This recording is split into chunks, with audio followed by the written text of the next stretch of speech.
Evening, gentlemen. Welcome to another poker night stream. I'm here with TR Hudson to start, and then hopefully we'll have other guys come, sit down at the table, so to speak, as we go. So, welcome, Mr. Hudson. How are you, sir? Oh, doing well. How about yourself? Can't complain. Just another day. Weekend's almost here. All that good stuff. So, here we go. Oh, I gotta adjust that.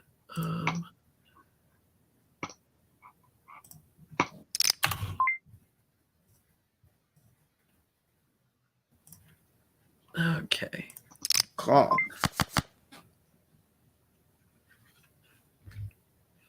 Yeah,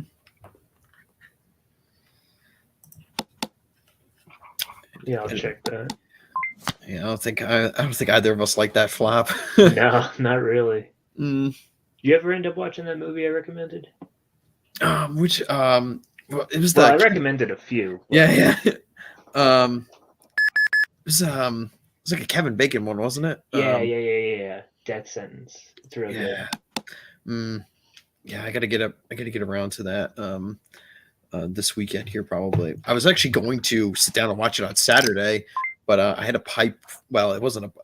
I found out it wasn't a pipe that burst, but there was some asshole living above me left his water running, so I had a bunch of leaks like coming through down into my place, and I thought a pipe had burst, so I got a plumber over and was dealing with all that shit. Oh, fuck that. I hate when that happens. Oh yeah. When I lived in a city, I lived on the top floor, so luckily that was never me. Oh, there you go. Yeah. I'm thinking we both have like a pocket something, or oh well, there you go. There No, you sir. go. That'll work. That'll do it. Yeah, that'll do it for sure.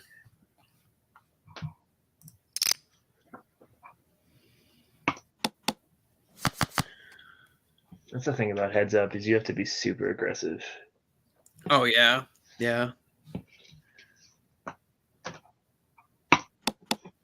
At least that's what I've found.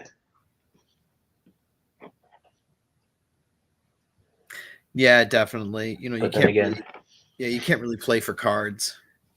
Like yeah. you just have to make things happen. You know. Hmm.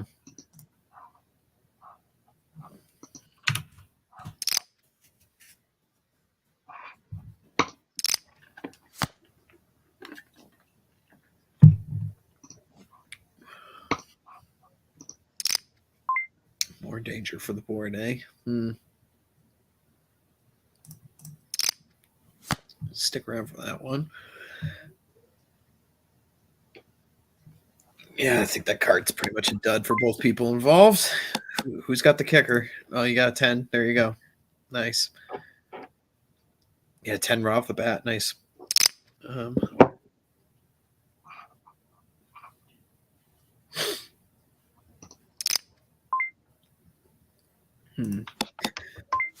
Yeah, just finished a show with Mr. D. Yeah, Earlier. I've got that one. I've got that one in my queue. How'd it go? Yeah, it was great. It was great. I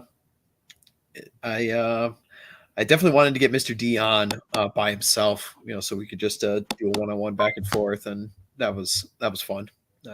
He's a pretty intelligent guy.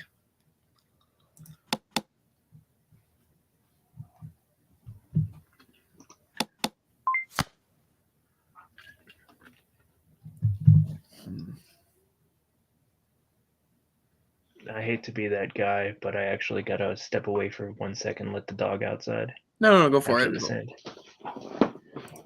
My apologies. No, you're good. That's why we have the decision counter on Max.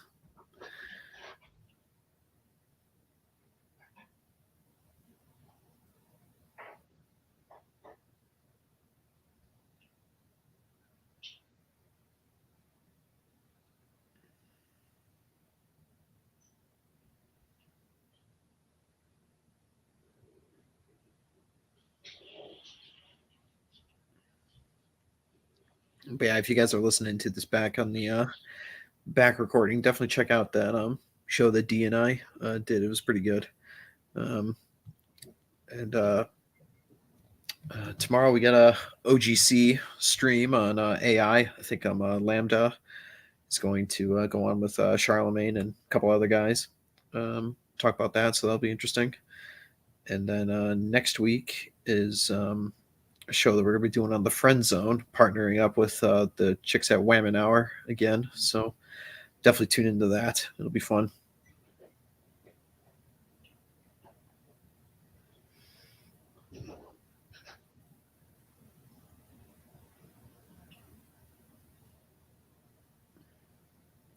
Kind of an ugly board right now. Suspecting Hudson's got this one just because I don't really like it. Alrighty. Cool. Oh, thanks for that. Appreciate it. Yeah. I just hear a bunch of whining in the background, and of course, the missus is at Bible study tonight. Oh yeah.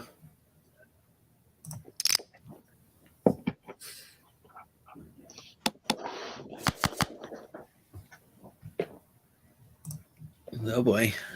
Talk about danger. Jeez.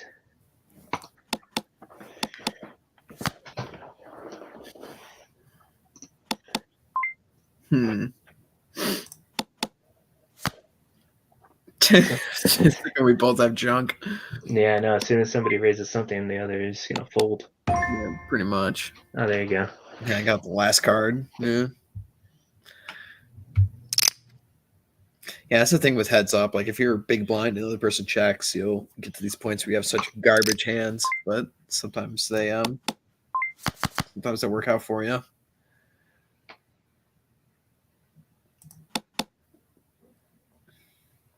Have you read Green Hills of Africa by Ernest Hemingway?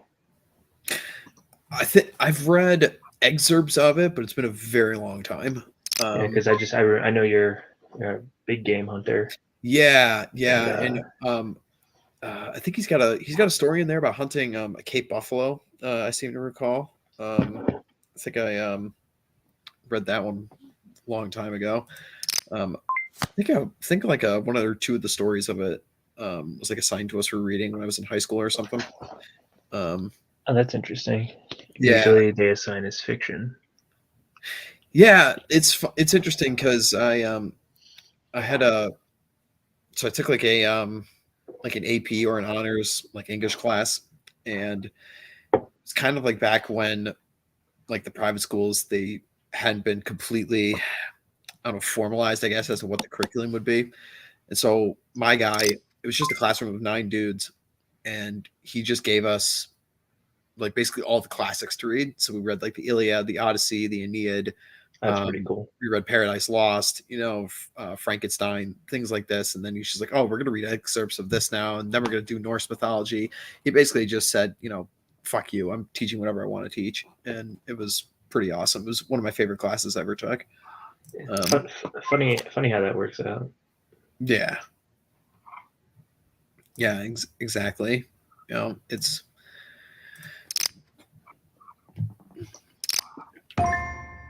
Yeah, I was chasing a straight for a while there, but I'll take the ace at the end. Why not? The worse hands. Yeah, for sure.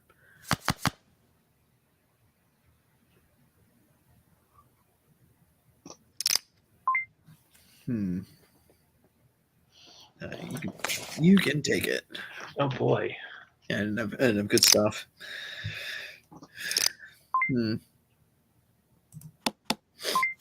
Yeah. It seems like the last week or so that Twitter is kind of back to normal right now, like algorithm wise. I don't know. I actually haven't been posting much, so I don't really know. Yeah, the timeline kind of went quiet as soon as we started Lent. Interestingly enough, a lot of our guys just checked out. And honestly, I can't really blame them. No, definitely. I know. Pretty sure the Prudentialist I know is fasting off Twitter. Yeah, and I know Dave is too. He's checking out, and I think Poe and a couple other people are too. Oh boy.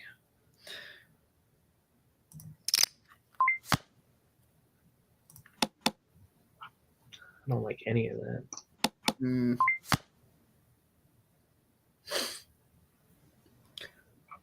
This is one of those interesting boards where, if you had a good hand, now you have a better hand. But if you had garbage, this didn't help you at all. No. All right, That's there we funny. go. Almost the same hands. Damn. Yeah, that is Mhm. hilarious. I've had that happen a few times. Yeah, you get some weird stuff sometimes when you're doing these heads up games. Yeah.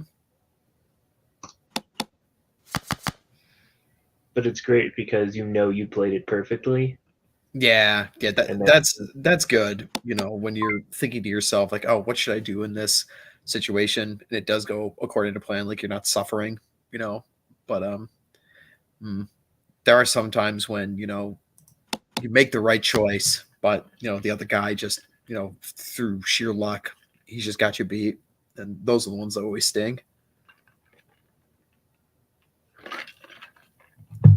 Like when your opponent has got like pocket pair, and it's just not something you could play around.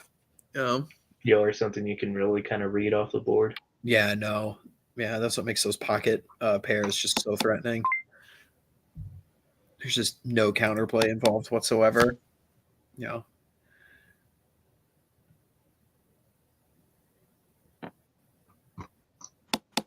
it's kind of a shitty board too. Yeah.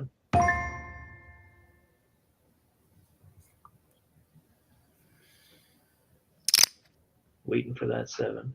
Yeah.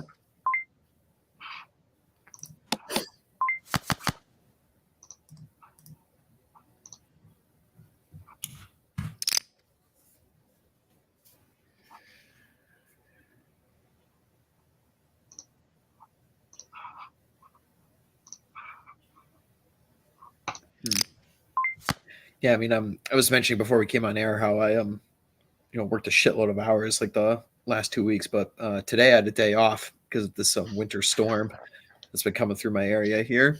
So, if it's too cold, can't really do my job. So, just it kind of felt like a kid again. It's like, oh, you got a snow day. No, Yeah, I've yeah, had.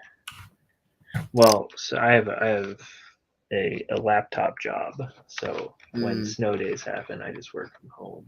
mm.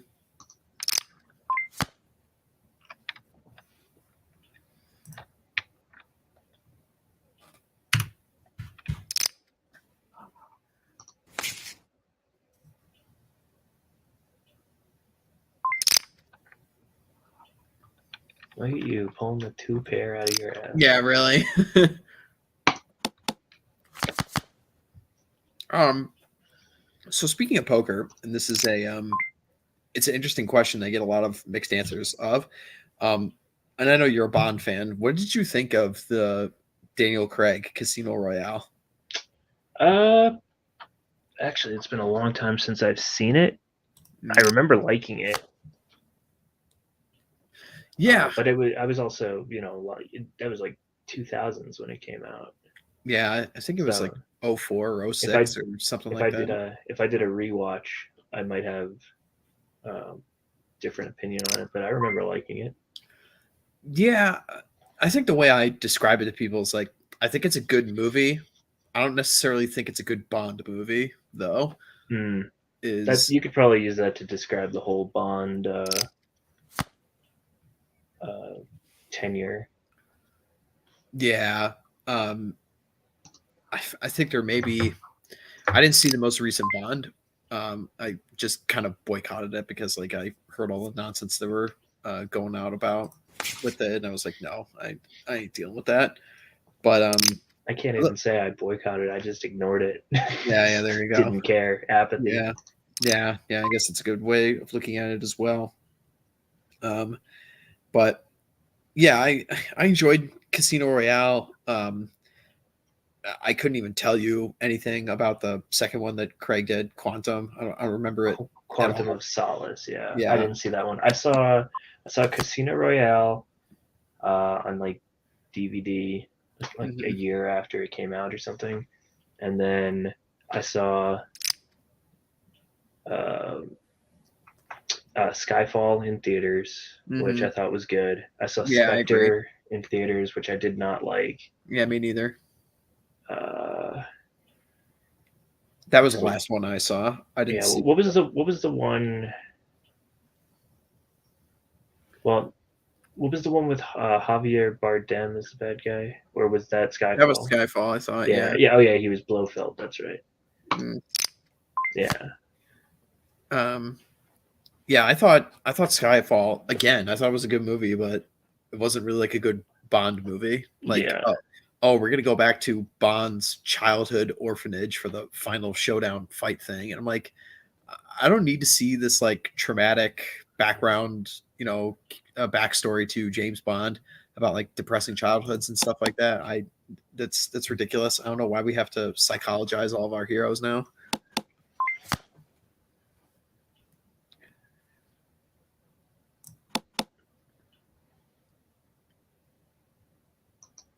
well, I think it's just an easy way for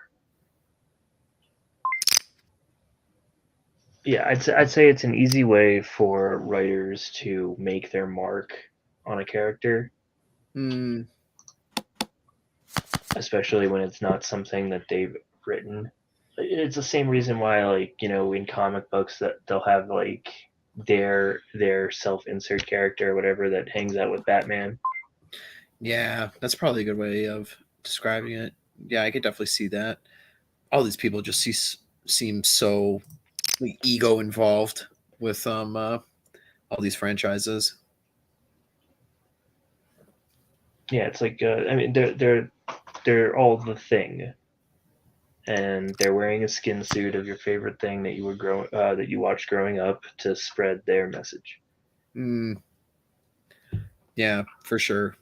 Just they just go after everything.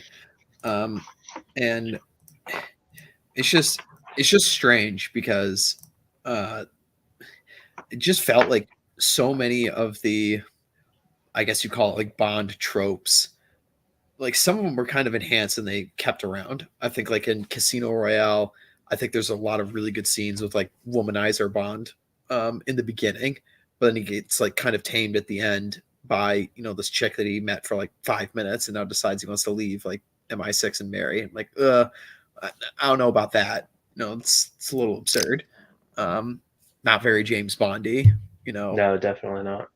Um, but I think like the scenes between him and Mads, what the hell is his last name? Mickelson. Nicholson, yeah. Yeah, yeah. His character, like the scenes of those two on screen together, are great.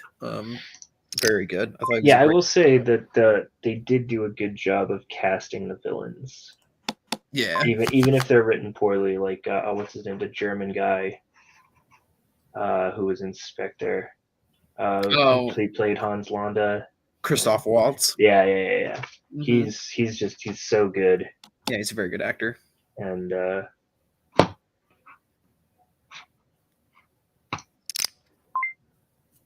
yeah, it's interesting to like Yeah, it sucks because they have to make the heroes so neutered these days. yeah, So as they almost have to be blank slates that the audience can kind of put themselves in like they can see themselves in their shoes, right?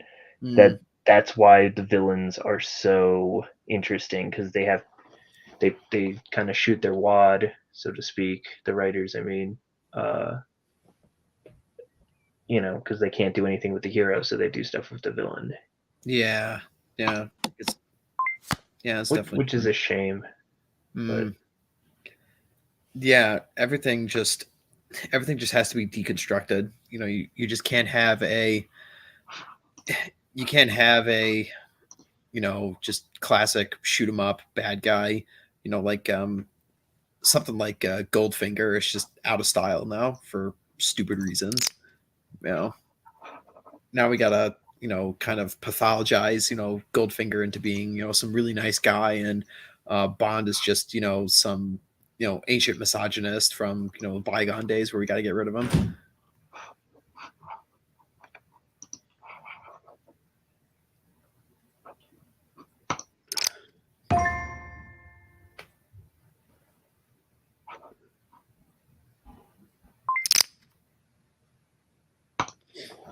It's funny. I used to be more reactionary or reactive when it came to these kinds of things. Like I would watch the stupid YouTubers who would Yeah. just like react to, oh, now they're making blah blah blah blah blah, you know. Mm, But it's funny because AA did a stream. So the latest episode of UO, they were talking about the Roald Dahl thing, yeah. and they were talking about how in um, I guess the Victorian era, or I don't know which era, but they they changed Shakespeare to Right. fit their modern audience, and that stuff is forgotten about, you know. Right.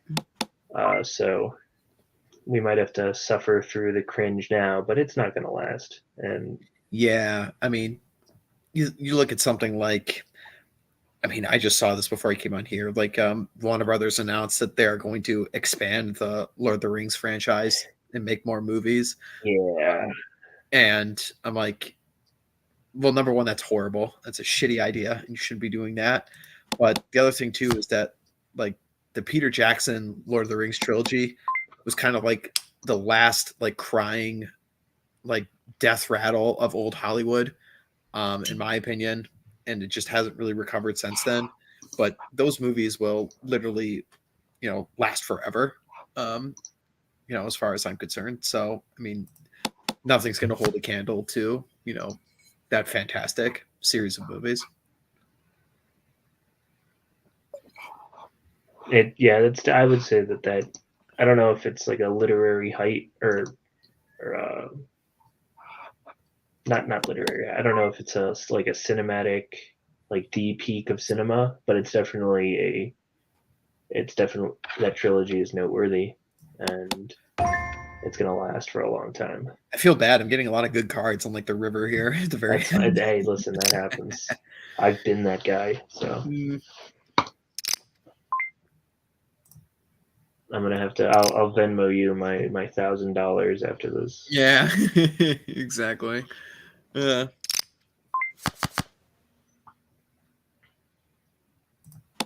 Boy, don't you just hate that when you pre-flop raise and you get not a single card that's helpful to you? Yeah, I usually only do that with other people, and it's just another barrier to entry that most guys won't pay. Mm-hmm.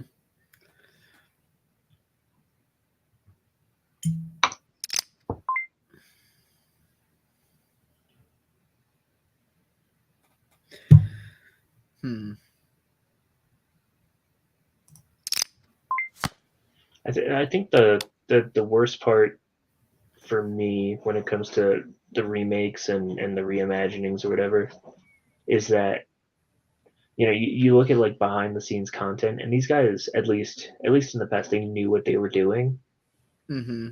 which means that either the quality of the creatives in Hollywood has just gone down, which I don't doubt, Yeah. or it could be or actually they're also they're consciously doing these things. You know what I mean? Yeah, absolutely. Like all the malice that you think is there is actually there. Oh yeah, for sure. It most definitely is. It's just like so many of the things we talk about, like managerialism and everything like this. I mean, when you get to that certain point, which has definitely occurred in Hollywood, I mean, how many like actually like independent, directors are really left? I mean, the only two I could really think of are Nolan and Tarantino, and basically everybody else, it's like it's just like some kind of managerial project, put through a machine just to make a movie. I mean, I don't know if that. Well, maybe like mainstream stuff. Yeah. But like, Refn is pretty independent. The guy Gibbons, who did the Northman. Oh yeah, yeah. I mean, that unfortunately didn't get the traction that we all hoped it would, but Yeah. Pretty good movie. Hmm. Um, there's stuff out there, and one of the problems with nostalgia too is that, like, especially for like stuff we didn't live through, uh, we had the benefit of like the giant filter of crap. Yeah, I guess that is true. I mean, you look at something like classic rock music, I mean, like the heydays of that are, 30, 40 years on now. So, Yeah, I mean, definitely, you definitely have made it through the sludge for sure. I mean, even like the Vietnam era, right, where you had Vietnam is supposed to be like the war with the best soundtrack, right? Mm, The songs that they were listening to, or the songs that era is known for, were not the top hits of their day. yeah, CCR, Fortunate Son wasn't, Or record Run song Through the back. Jungle, and yeah, Yeah. they were not like that's like revisionist in a kind of way. Yeah, I guess it's like interesting when you bring up something. I don't know, I guess I would call it like musical grammar, I guess, for like certain scenes or something like that, or like I don't know. Do you know who someone who does this is James Gunn in those Guardians of the Galaxy Yeah, movies, yeah. you know, kind of like resurrecting these old tunes, and Well, yeah, I mean, so like my parents are both like huge classic rock fans, so I grew up with all that stuff. mm-hmm. Much to my chagrin, half the time, because nothing that your parents liked is cool. Yeah. But yeah, no, I got a pretty good musical education growing up when it came to music of the '60s, '70s, '80s. Mm. Yeah, there's definitely a lot of good stuff there, and there's definitely a lot of shit in our time. It's going to be weird seeing like what makes it out of our generation into the future here, something that really sticks around. Yeah, and I also don't want to discount the fact that it's just not as good now, like the quality, because most of the stuff is done by committee, Yeah, and like I've you know like no great art is done by committee. yeah, of course. I mean, I my mind goes to you know my mind goes to something like you look at the first two Terminator movies, and then you take a look at Genesis and Dark Fate. It's like all made ostensibly by the same guy, but you could definitely tell that there's other hands in this, between the two eras here, and that one is just deeply, deeply egregious, I think is the right word for it. It's like, oh, so with Terminator Dark Fate, you're just gonna undo T2, arguably one of the most one of the greatest action movies of all time. You're just gonna completely undo it. It's like, all right, that's bold move, Cotton. Let's see how it plays out for him. Well, it's funny too, because so like one of my favorite films is RoboCop, and in Mm, RoboCop 2, they make RoboCop by committee. Like, oh, he can't have his mm, big scary gun anymore because he needs to be more friendly to kids, and this and that and the other thing, uh, and because Paul Verhoeven, he's a massive shitlib, but he's a good yeah. satirist, Hmm. and he did understand, because he was also like one of the anti-corporate leftists. So anything that smelled like a boardroom, it was anathema to him. Yeah. Honestly, it's funny how good the Starship Troopers movie turned out, given like its source material and Verhoeven's shit-live politics. Yeah, I So, love the book. mm, Heinlein is probably my favorite sci-fi author. yeah. Ooh, nice. Yeah, I Wow. caught that Well at done. the Yeah. end. Damn. Finally, I get Yeah. Wow. Good for you. Yeah, that was the hand of the night so far. Mm. Yeah, I mean, he's definitely one of the big wigs for sure. Verhoeven. No. Um, who would be like his competition? I mean, there's Herbert, but Well, so yeah. Or, oh, you mean Verhoeven, or do you mean Heinlein? Heinlein, Oh, okay, Heinlein yeah. and So Shiro. Heinlein, Yeah. Asimov is probably up there. Well, I mean, definitely up there, especially Hmm. with his contemporaries. Arthur C. Clarke, and I kind of my I'd say those three plus either Adams or Herbert would be my Rushmore. Mm. But that's discounting a lot of really great authors from the era. Have you Because read Thomas 777's sci-fi book? I have it, I have not read it yet.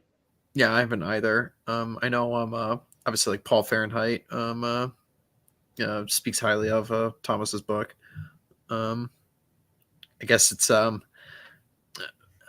understanding of it, it was basically like a Islamic theocracy set in the future, but I could be wrong. I I know the second volume just released, and Yeah, yeah, I remember uh, that making the rounds. part of me is like, oh, maybe I'll wait to read it for the whole thing to come out, because I don't want to be left waiting. But Mm. there's so much to read and just not enough Oh time. yeah, I mean, I guess that's a good problem to have. Oh, definitely. Like just the amount of, I guess, some content that our guys are putting out is a good thing. You know?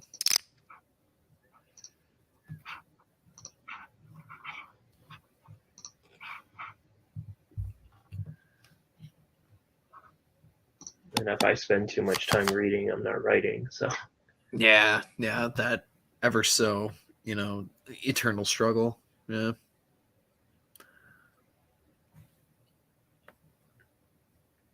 and back to the earlier point of like maybe a Mount Rushmore. You can't discount Philip K. Dick either. Mm. He's so good, and it's most of it is just weird, and you'd think it wouldn't work, but it does. Uh, Yeah, I mean, it's such a different time, like experimentation and things like that. I mean, hmm. It's like you really just got to a point.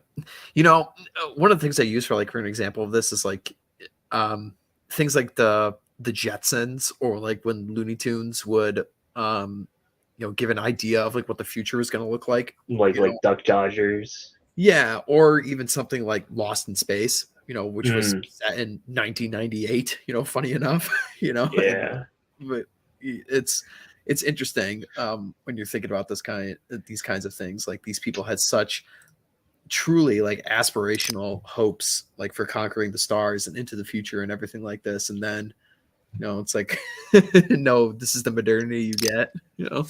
Do you remember the um, the one Looney Tunes short, where it was like the home of the future or whatever, right? And it was Oh, just they got like push button homes. yeah, the push button homes, and then there'd be like I just remember it was like the car for the whole family and the mother-in-law, and it's just like a long sidecar almost kind of thing hanging off the back for her, and she's all grumpy in the back. Mm-hmm. Back when mother-in-law jokes were like the height of comedy. Yeah, yeah.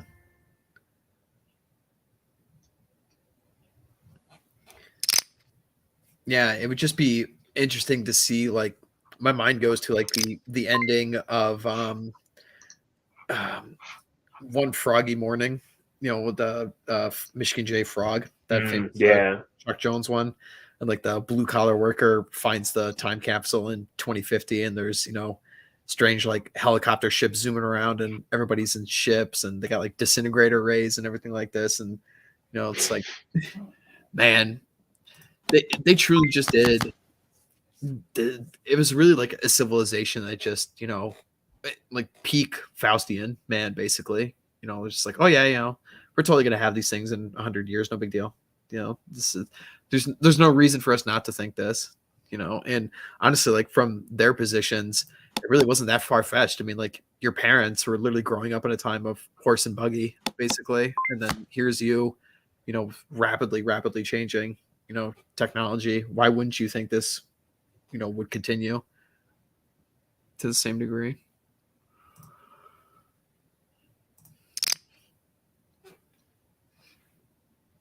Um, And now you got me all bummed out. Meh. Yeah, I mean, but then the future we got for ourselves was the future shown to us in Demolition Man, you know, Yeah, a basically. little bit. I like Yeah, that movie. I Not do a lot of too. people do. Yeah, I enjoy it. Uh, it hasn't really held up as well as like some other movies, but obviously the themes in that movie are like pretty much straight on. They're it's yeah, like the really just like the corporatization of everything and then the feminization of everyone at the same time, and like the predictions of so many like different technologies and everything. Like Demolition Man is pretty good. Also, pretty wonderfully acted too. I think Stallone does a really good job in that movie. Um, I think people give him a really bad rap for his acting abilities, but I think he actually, you know, is just a really good actor. He's just Yeah, good at people who roles. shit on Stallone's acting haven't seen they haven't seen Rocky, they haven't Mhm. seen First Blood, Yeah, they haven't seen he's excellent in Stop First or My Blood. Mom Will Shoot. Mhm. No, I'm kidding. That last one, Teh. but no, his serious stuff is just like it's so good. Even like the Rocky Six, Rocky Balboa, like, Mm. was so good, and he carries the first Creed movie. I didn't see the other ones, but No, I haven't either. Yeah, here we go. Yeah, Sandra Bullock in Demolition Man. Yeah, yeah. That was her. That was her first acting role. Was in that movie. If I remember correctly. talk about someone who has avoided the wall for the most part. Yeah, yeah. She's done pretty well for herself. All things considered, you know. Um, definitely an attractive woman for sure. Um,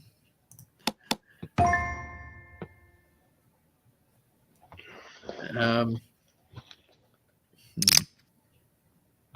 but yeah, no. Yes, Stallone in First Blood. Yeah, very emotional. You know, he does some great acting in that movie. You know, I saw I think he did an interview or something where they had the original cut of the movie had him talking a lot, and it just bogged the whole thing down. And that movie was saved in editing because they just cut all of his like monologuing mm, for the most part. this is probably a very smart move. Oh yeah, Yeah. Um, I do find it funny though, like the Rambo movies in particular, and particularly Rambo 3, for obvious reasons, oh got yes, significantly censored in the United States after a certain event. You know, and for the that's dedicated to the brave Mujahideen yeah. fighters. Yeah. Little did they know, you know, 10 or 15 years after this movie gets produced, you know. Yeah, uh, I don't know if this will, I won't say it just in case the eye of whoever's replaced Susan yeah. is watching, but maybe I'll tell you offline. It's funny. Mm. Just take chat. Take my word for it. It's hilarious. Yeah, I I liked I liked Rambo 4. Um I know like a lot of people have love-hate relationship with that movie. Like Is either that the really one like where he's in the jungle again? yeah, yeah, it's where he kind of miraculously finds himself back in Vietnam and Myanmar for some reason.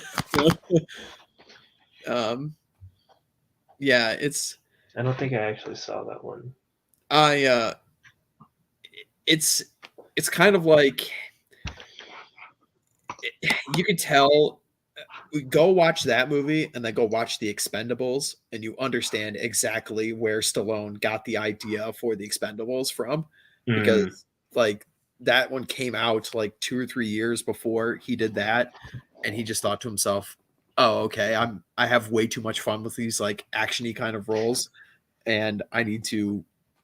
Because Rambo 4 wasn't very well received, like critically acclaimed wise, and I can understand why. It's absolutely it might be one of the most violent movies you've ever seen in your life. oh, I And have to check it out then. That's yeah, awesome. yeah, I think Stallone has like a kill count of like 200 dudes in it. That's not an Jeez. exaggeration. It's nuts. Um, and that was like the main criticism of it. Like the movie is almost entirely just Stallone just going like ham and just killing everybody, and there's very little story development here. I think one of those now would do very well. Yeah, I think it would too, which kind of was what Rambo 5 was, but the simple fact of the matter is Stallone at this point is just too old to be Yeah. playing that role. I mean, the man is pushing his mid 70s at this point, um, which I actually think is interesting with him playing the role of Rocky in like the context of the Creed movies that are out now. Like that makes way more sense for like the kind of role Stallone should be playing at this point in his career. Kind of like the old, I mean, like he looked rough in Rocky 6. mm, yeah, I mean, he's much more of like the mentor character at this point. Is definitely lines up with him. At this point, he should kind of stick to it. Um, I Yeah, mean, I mean, like I said, I saw the first Creed. I'm good with it. I'm just gonna kind of ignore it the rest. right, right. Um, and then like the Rambo 5,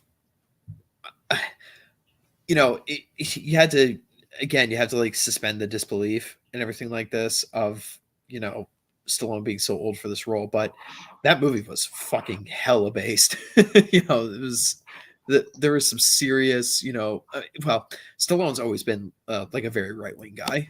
Like, there's no mistaking that. In all of his messaging and basically all of his movies, there's a very very right wing undertone to a lot of his work, and there definitely was a lot of right wing politics of the day injected into Rambo 5, which is why, of course, everybody had to hate on it. Mm. Is Um, that the one where he fights the cartels? yeah, yeah, he fights the Yeah, cartels. Um, yeah. So like, I could see an '80s action film doing very well, and reason I say that is also just because Top Gun just did so well yeah, that people like people are already conditioned by Marvel movies to not really pay attention to plot, yeah, that's a very good point. and the only thing they're missing is like creative ways to blow dudes up. Yeah, Because I mean, they fight aliens and CGI monsters, but there's something about like watching Jesse Ventura, or not Jesse Ventura. Well, yeah, Jesse Ventura blow a dude up with a yeah, minigun, Predator. Yeah, or Arnold Schwarzenegger, tell a guy to stick around by throwing his knife at him. yeah, Like yeah. No, there definitely is space for that for sure. Um, you know, I mean, like my mind goes to something like Bullet Train, you know, which I still need to see, but from all the accounts that I've heard, is like it's just a fantastic, turn off your brain for an hour and a half, classic, just action movie. You I've not seen it yet. That, and then there's also one on Netflix called Gray Man that I heard is good, I haven't heard with about that. Ryan Gosling, Mm. and he's an assassin. Uh, Oh, interesting. yeah, I started it and then had to go do some other bullshit, so I never got to finish it. But I don't know. Somebody can tell me if it's good or not. Mm. Yeah, I mean, we're definitely starving for some good stuff for sure. I can't imagine what it would have been like um, going to see like First Blood Part Two, like in the theaters in the '80s. Um, uh, which already like that movie's like kind of farcical. Like, oh, there's American POWs like 10 years after the Vietnam War ended, and Rambo's gonna go look for them now. And they're Well, still I'm pretty there. well. That was a real phenomenon, whether Mm, or at least choose my words wisely. People thought that that was something that was going on, whether or mm. not I'm not a historian, so I don't Yeah, me know. neither. Um, Um, but I remember that being like a talking point of like, oh, we left guys over there. yeah, it's just it's just interesting because you would like imagine them trying to make that movie today in the context of something like Afghanistan and Iraq. They got to go save Bo Bergdahl. Yeah. Oh my God. Nah. Or I mean, already you had portrayals of this conflict in things like I mean, my mind goes to I guess like the big three. Well, I guess you'd kind of say four, but the first one I'm going to mention here isn't really part of that conflict. Like Black Hawk Down, it's not exactly part Mm. of that conflict, but the same like kind of part of the world basically, and same general idea. But I'd say like the other big three would be um, you know you'd have something like Lone Survivor, you'd have Hurt Locker, and then I think like the other really big one that stands out is American Sniper. Yeah, I'd say that that's probably the trilogy. There's a few smaller ones that I liked. I think There's one as with Clint Eastwood's son called The Outpost. oh really? Yeah, that's on Netflix too. That's actually pretty good. It's good action film based on real events. Yeah, I remember Zero Dark 30 was Didn't see it. no yeah, I remember seeing it, but I like barely remember any of it. And the only thing I remember is that there's the only thing that stands out in my brain is that it had a female lead, which probably explains why I don't remember much about it. It's like, oh, we're gonna have this is the story of the woman that tracked down Osama bin Laden. All She right, killed him with her bare hands. yeah, exactly. She strangled that old man to death Yeah, with an through the American power. flag. Yeah, through the power of woman. Yeah, but yeah, like you know, just so much has changed in such a short period of time. Could you possibly do like a movie about that conflict without it somehow painting America in the worst light possible? And I'm not here to say, I mean, obviously us coming from our political side of things, we obviously have plenty of issues with that conflict, but at the same time, it's like it's kind of like your responsibility as a nation to have like some pride for your people and your culture, you know. And it's just weird how you know even though the circumstances of this conflict are terrible and we don't like it, I still think it's also a bad thing that your society isn't reinforcing like, oh, your troops are good people or anything like that. Well, Yeah, well, it's because we lost, yeah. and well, But I mean, like we lost in like Vietnam too. well, Like yeah, yeah, still and I mean, pretty look at empty. the movies coming out of Vietnam. Mm, Platoon, Apocalypse Now, uh, Hamburger Hill to a lesser extent, Deer Hunter. Deer Hunter, Born on the 4th of July. Mm, Uh, probably my favorite work of fiction. Well, two of my favorite works of fiction, especially for the Vietnam era, have not been made into movies. One, Matterhorn, by Karl Marlantes. Really, really solid book. He's a super smart guy. And mm, then Fields of Fire by James Webb. mm. Also a good book. James Webb. He ran it. He He ran for ran. president, did he Yeah, not? in Yeah. 2016, and then he bragged on national Yeah. television that he The, killed a Viet Cong. yeah. The guy who threw a grenade at me. Yeah. Yeah, I mean, he's not around anymore. Yeah. And that's when besides the fact that it was like just it was all Hillary from the start, but like if Yeah. he'd have run earlier, like Yeah, that was truly the end of like blue dog Democrats. Like, Yeah. yeah, he was it, you know. Um,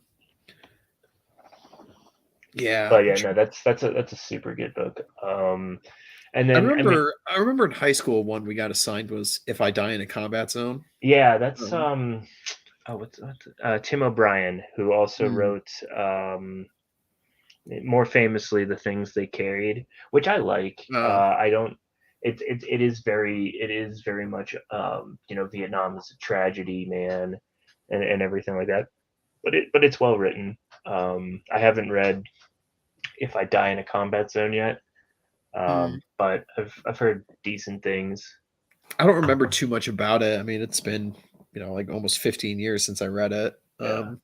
No, so If you want, you know, OEF or OIF material. Um,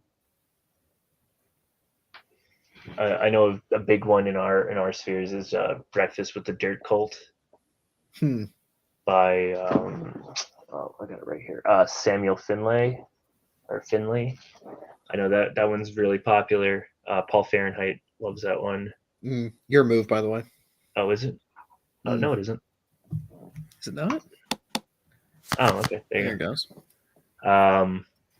And then one that I personally love, a collection of short stories by Phil Cly called Redeployment.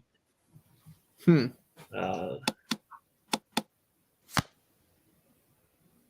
and then let's see it. The benefit of doing this in my office is that I get to stare at my bookshelf. Yeah. Uh, Yeah, mine's behind me. I gotta turn around. Um, pro- Probably my favorite thing from like the Vietnam era, though, actually, is The Quiet American by Graham Greene.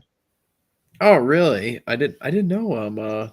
Um, same guy of the actor fame, or No, no, no, no. oh, okay. He's like a British novelist. Oh, okay. A lot of spy stuff. This book takes place before America's involvement, so it's Oh, the like the French. French. Yeah, Yeah, so interesting. the main character is a British war correspondent Hmm. who befriends an American war correspondent who's a spook. Oh, okay. So he's definitely working for the CIA. He's definitely trying to like manipulate the conflict for Right. America. Uh, and the guy and I'm not spoiling anything because this all happens in the first chapter, but the guy gets murdered, the American, Mm, and the rest of the book is kind of covering the fallout from that, hmm. uh, and also like the mystery surrounding his death. It explains kind of like America's kind of busybody nature, Hmm. especially coming from like a dying colonial power like the British. It's Hmm. like why are you getting involved, kind of thing. Yeah, that's Uh, interesting. That'd be it a very interesting angle to take on it. it's I highly recommend it, Yeah. especially if you're like a James Bond fan. Hmm. Um, it's not as sexy as like Ian Fleming's work, but Hmm. if you like espionage books, Graham Greene and John le Carre or John le Carre, I think it's John le Carre. So Hmm. um, they're just I think they're better than Ian Fleming. But Really? well, yeah, because I like the spycraft. I like the Hmm. the action so much and the ridiculous kind of inventions. Yeah, they do. Yeah. They're fine, but Hmm. I like the chess game. Yeah. Yeah. That's what I really like about those old like Connery Bonds is that my personal favorite Bond movies from Russia with Love. Mm, Um and that movie there aren't like really extravagant like set pieces. There's not really, it's not even like the stakes aren't even that high like for a Bond movie. Like future Bond movies you have like guys taking over the world, guys tanking global stock markets, guys who are trying to found underwater cities or whatever. But no, like From Russia with Love is literally just small stakes.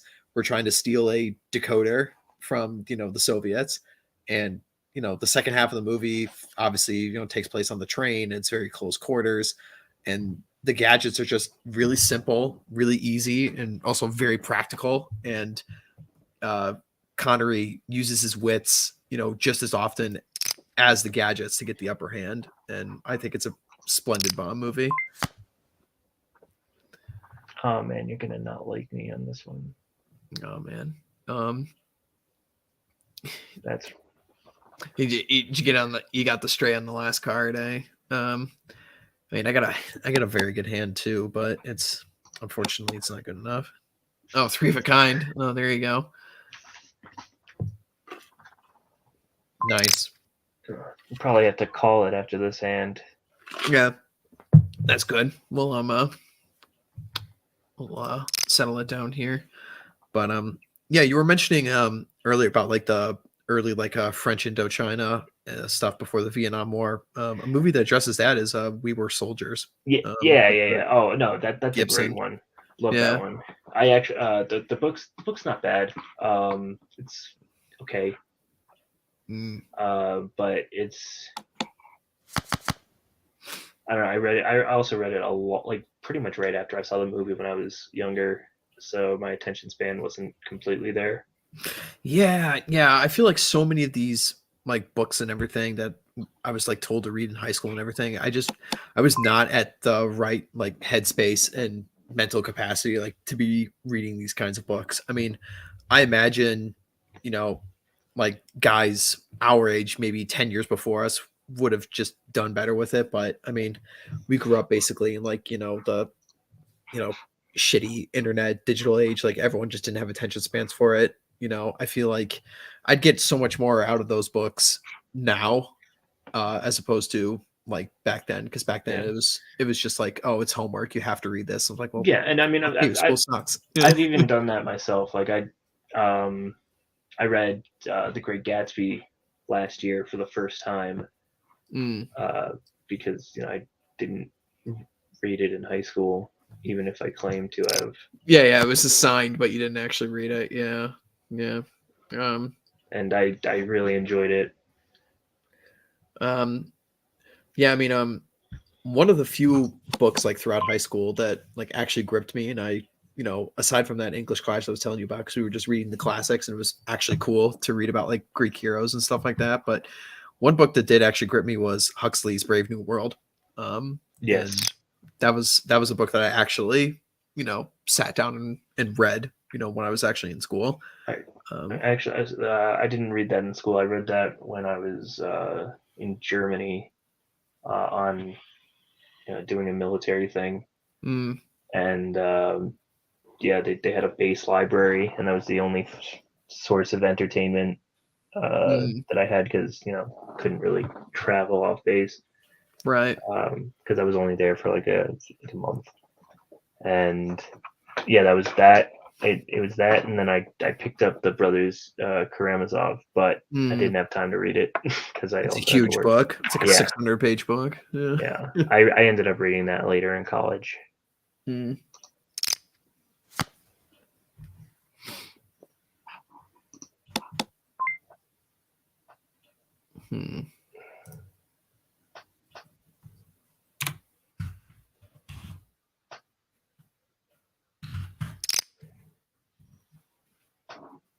Oh man, if you'd have just checked down to the wire. If you'd have just checked there and you'd have won, we would have evened out. Oh really? Oh yeah. Right off the bat. Alrighty, well, this is fun as always. We'll be back in another 2 weeks. Play again. We'll get more of a crowd in there. But yeah, this is always a fun time, and I enjoy talking with you, man. Yeah, no, definitely. This is great. I really appreciate you having me on. Yeah, for sure. All right, guys. Check out Mr. Hudson's work on Twitter, and then also go buy his book. It's always important to support our guys, for sure. So thanks for tuning in, and we'll see you guys in 2 weeks when we play some more cards. But adios.